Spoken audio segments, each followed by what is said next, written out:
Assalamualaikum warahmatullahi wabarakatuh. Perkenalkan, nama saya Ismawati Dewi dari jurusan Akuntansi Prodi D4 Keuangan dan Perbankan. Kali ini saya akan membahas mengenai mata kuliah Aspek Hukum dalam Bisnis bab 7, yaitu hak atas kekayaan intelektual. Kemudian di Indonesia sendiri, HAKI ini memiliki perlindungan hukum dibagi menjadi 3. Yang pertama itu Undang-Undang Republik Indonesia Nomor 19 Tahun 2002 tentang hak cipta dan diubah menjadi Undang-Undang Republik Indonesia Nomor 28 Tahun 2014. Yang kedua yaitu Undang-Undang Republik Indonesia Nomor 14 Tahun 2001 tentang paten diubah menjadi Nomor 13 Tahun 2016. Dan yang terakhir adalah Undang-Undang Republik Indonesia Nomor 15 Tahun 2001 yaitu tentang merek diubah menjadi Undang-Undang Republik Indonesia Nomor 20 Tahun 2016. Untuk pengertian HAKI sendiri itu merupakan hak atas kekayaan intelektual kan. Nah, sehingga bisa diuraikan itu HAKI sendiri itu timbul dari kemampuan intelektual manusia. Kemudian intelektual sendiri itu misalnya dalam ilmu pengetahuan, kemudian ada sastra, teknologi, dan lainnya. Kemudian ada objek HAKI. Objek HAKI ini yang pertama adalah hak milik industri.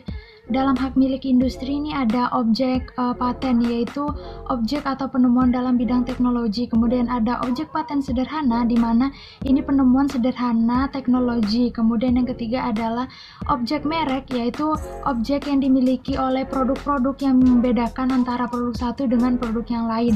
Kemudian ada objek desain. Objek desain ini bisa dikatakan dalam bentuk pattern ataupun corak-corak yang membedakan dengan satu dan yang lainnya.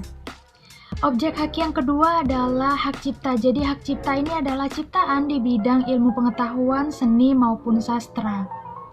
Kemudian ada yang namanya hak paten. Jadi hak paten ini sendiri adalah hak eksklusif yang diberikan oleh pemerintah kepada inventor atas hasil invensinya dalam bidang teknologi. Jadi apa itu yang dinamakan invensi?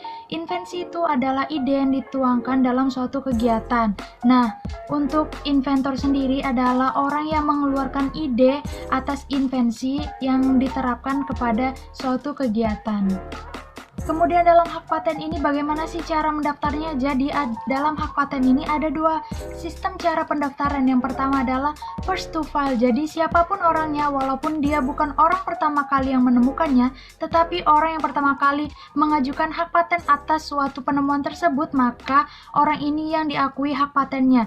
Kemudian yang kedua adalah first to invent. Jadi first to invent ini adalah orang yang pertama kali menemukannya, maka dia yang mendapatkan hak paten tersebut. Kemudian untuk melakukan paten, kita sebelumnya itu harus melakukan beberapa hal. Yang pertama adalah kita harus melakukan penelusuran atau searching. Jadi searching di sini maksudnya adalah mencari informasi mengenai paten di berbagai website yang ada. Kemudian yang kedua adalah kita melakukan analisa. Jadi melakukan analisa di sini adalah kita menganalisa apakah invensi yang kita ajukan nanti memiliki kesamaan ataukah tidak dengan produk-produk sebelumnya. Dan jika memiliki kesamaan, apakah punya kita itu terbarui ataupun punya kita itu memiliki unggulan daripada produk sebelumnya. Dan yang terakhir adalah kita mengambil keputusan. Jadi jika invensi kita ini memiliki keunggulan daripada invensi sebelumnya, maka kita berhak untuk mengajukan agar mendapat perlindungan paten. Dan jika tidak memiliki keunggulan, maka sebaiknya tidak usah diajukan karena akan menimbulkan kerugian atas pendaftaran paten tersebut. Kemudian ada penemuan yang tidak dapat diberikan paten. Yang pertama adalah penemuan atau hasil dari produksi yang pengumumannya atau penggunaannya dan pelaksananya itu bertentangan dengan peraturan dan undang-undang yang berlaku.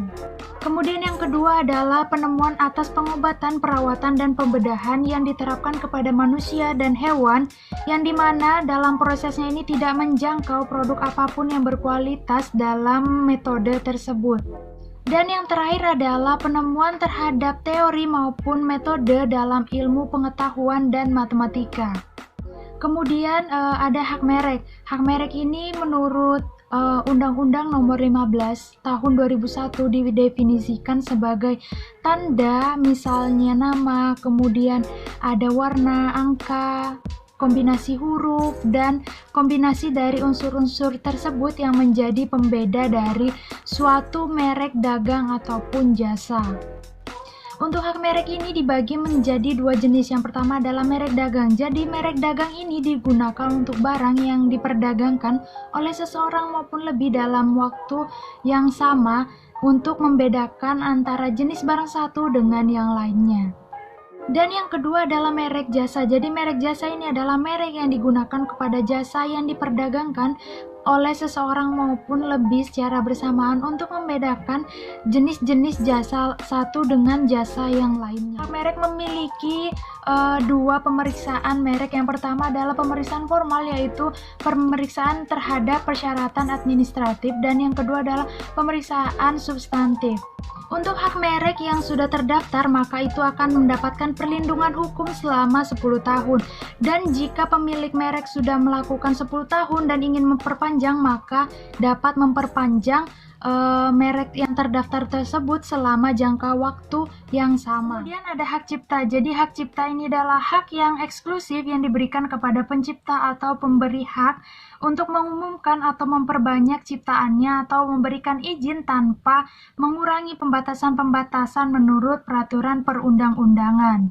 Kemudian istilah pencipta di sini adalah seorang maupun beberapa orang yang menghasilkan ciptaan atau suatu karya hasil dari suatu pemikiran. Kemudian ciptaan sendiri ini adalah suatu karya yang dihasilkan oleh pencipta itu sendiri.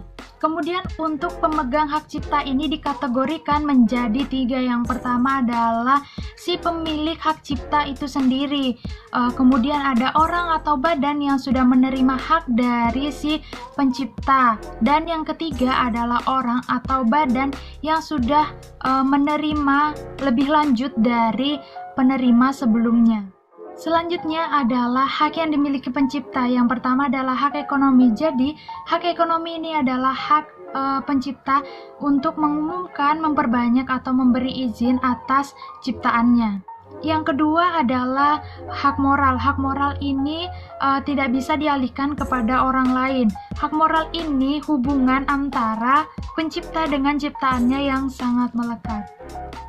Dan yang terakhir adalah hak menyewakan, yaitu hak pencipta atau penerima hak atas suatu karya untuk melarang orang ataupun badan untuk menyewakan haknya atau ciptaannya kepada orang lain tanpa persetujuan untuk kepentingan komersial.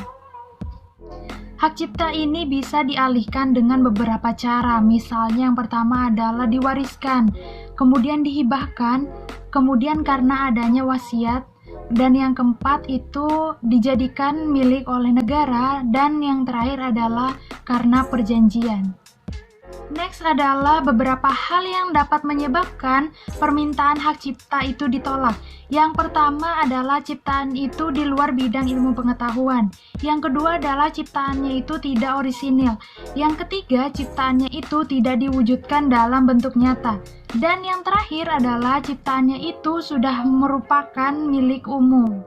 Dan untuk masa berlaku hak cipta ini selama 50 tahun atau setelah si penciptanya ini meninggal. Dan misalnya ciptaannya ini atau karyanya ini dibuat oleh lebih dari satu orang, maka berlaku hingga pencipta terakhir ini meninggal, dan setelah itu akan diperpanjang selama 50 tahun. Next adalah pelanggaran hak cipta. Jadi pelanggaran hak cipta ini terjadi jika pertama adanya pengeksploitasian terhadap suatu karya dengan kepentingan atau untuk kepentingan komersial tanpa memberi tahukan atau meminta izin kepada si penciptanya. Yang kedua adanya penggantian nama si pencipta tersebut. Yang ketiga adanya penggantian judul atas sebuah karya tanpa sepengetahuan penciptanya. Salah satu pelanggaran hak cipta yaitu pembuatan lagu yang dimasukkan ke dalam kaset, VCD atau DVD. Hal-hal yang dikategorikan ke dalam pembajakan musik yang pertama adalah illegal copying. Jadi illegal copying ini dia menyatukan berbagai lagu ke dalam satu kaset ataupun DVD dengan tujuan komersil dan tanpa pengetahuan atau meminta izin kepada sang penciptanya.